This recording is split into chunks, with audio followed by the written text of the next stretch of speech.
Vamos lá então agora para esse artigo de hoje, um estudo publicado então em 2020 pela revista Psychology and Health. Esse health é importante, né? A língua lá na arcada superior, dentária superior. Escrito por Nicola Schütt e intitulado Meditação e Comprimento do Telômero, uma meta-análise. O que é uma meta-análise? Cara, é uma análise à distância, é uma análise feita de uma outra análise. Então, uma meta-análise normalmente faz o quê? Pega vários artigos que foram publicados, daí tem vários critérios que a gente utiliza para selecionar, tem que ser assado, tem que ser frito, cozido e tal, etc. Mas daí pega todos esses artigos e verifica os resultados desses artigos. Então, no caso aqui, foram artigos que utilizaram a meditação, certo? E fizeram uma relação da meditação com o tamanho dos telômeros, beleza?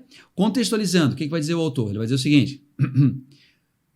Telômeros são os limites no final dos cromossomos. Lembra que eu expliquei lá? Quando a célula ela vai se dividir, ela forma então 23 pares de cromossomo.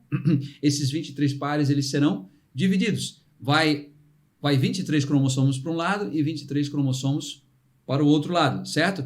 Então, quando vai ocorrer a divisão, telômeros são os limites no final dos cromossomos, telômeros curtos são um biomarcador indicativo de piora da saúde e morte precoce. Então, quando esses telômeros eles são menores, que vão estar encapando esse cromossomo que vai ser levado então para as extremidades da célula que está sendo dividida, quando esses telômeros são menores, eles não conseguem proteger o material genético que vai ser levado para cada lado dessa célula que vai se dividir, dando origem a duas outras células.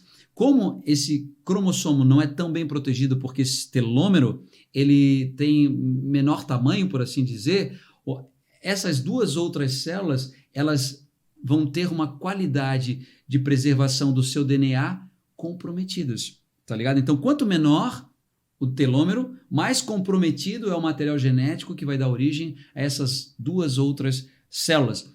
E, com base nesse material genético comprometido, eu vou ter, segundo diz o autor, a pior, né, uma piora na minha saúde e uma morte, uma possibilidade de antecipar minha morte, vai ter uma morte precoce. Porque lembrando que é no DNA, ou na verdade o DNA é a estrutura que contém todas as informações relacionadas ao meu organismo. E quanto mais, então vamos dizer assim, mais capenga fica esse DNA, mais capenga serão as informações lidas na formação das proteínas que estruturam o meu corpo.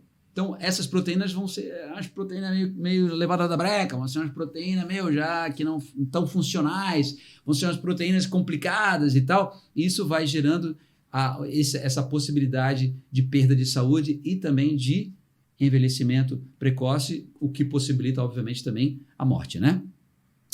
Ou seja, o objetivo desse artigo, examinar o efeito da meditação no comprimento dos telômeros. Como é que eles mensuram isso?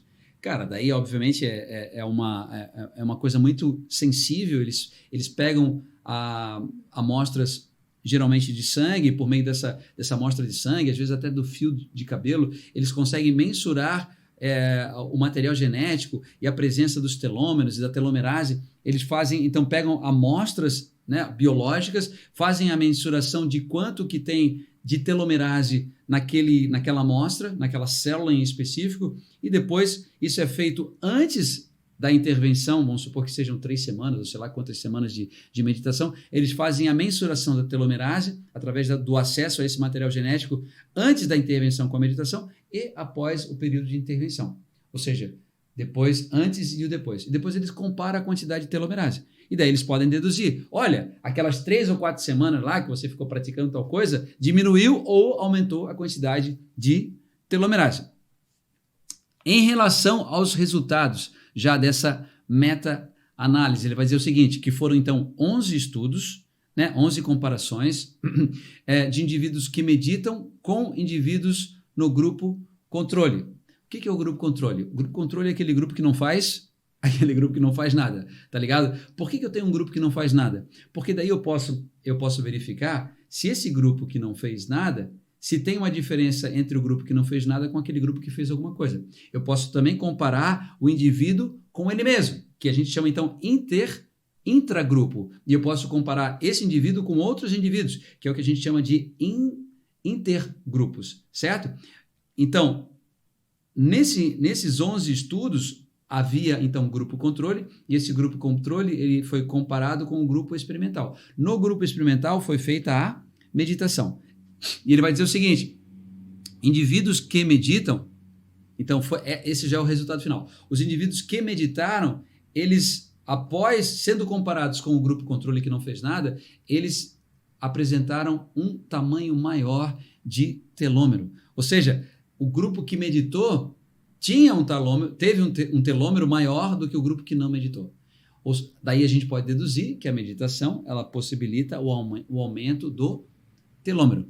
Uma outra coisa que ele vai deduzir, número de horas de meditação entre os participantes em condições de meditação foi associado a tamanhos de efeitos maiores. Ou seja, quanto mais, daí porque teve vários estudos, são 11, né?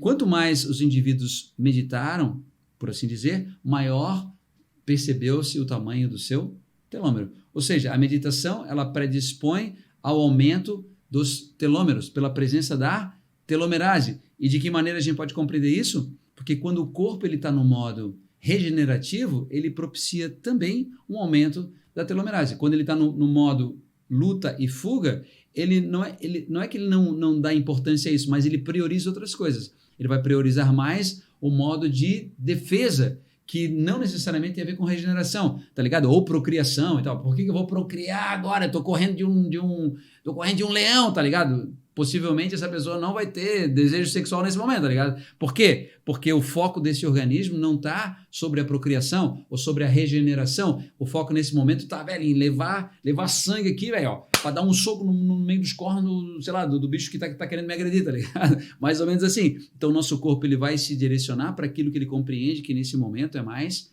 importante. Quando a gente medita, a gente entra mais num estado de homeostase e o meu corpo ele vai interpretar assim, beleza, ele está de boa.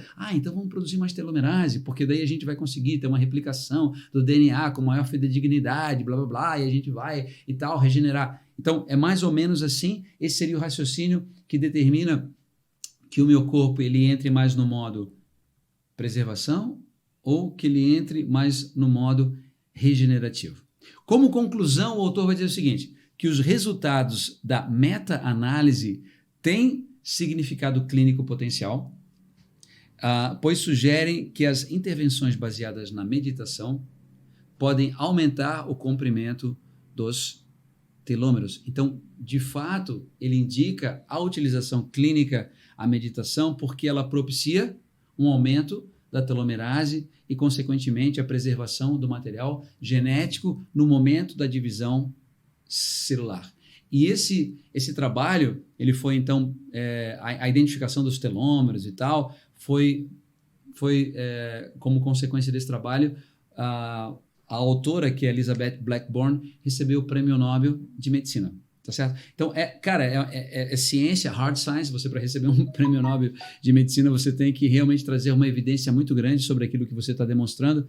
E ela conseguiu demonstrar a presença do telômero e tal, etc. E ela é uma das pessoas que defende, dentre as mudanças comportamentais, mudança em alimentação, mudança em consumo de água, mudança, por exemplo, de hábitos específicos, mas dentre esses hábitos também a questão da meditação. Ela recomenda meditação como uma das estratégias de preservação dos telômeros e, consequentemente, do material genético no momento da divisão celular e, dessa forma, da preservação da nossa própria saúde.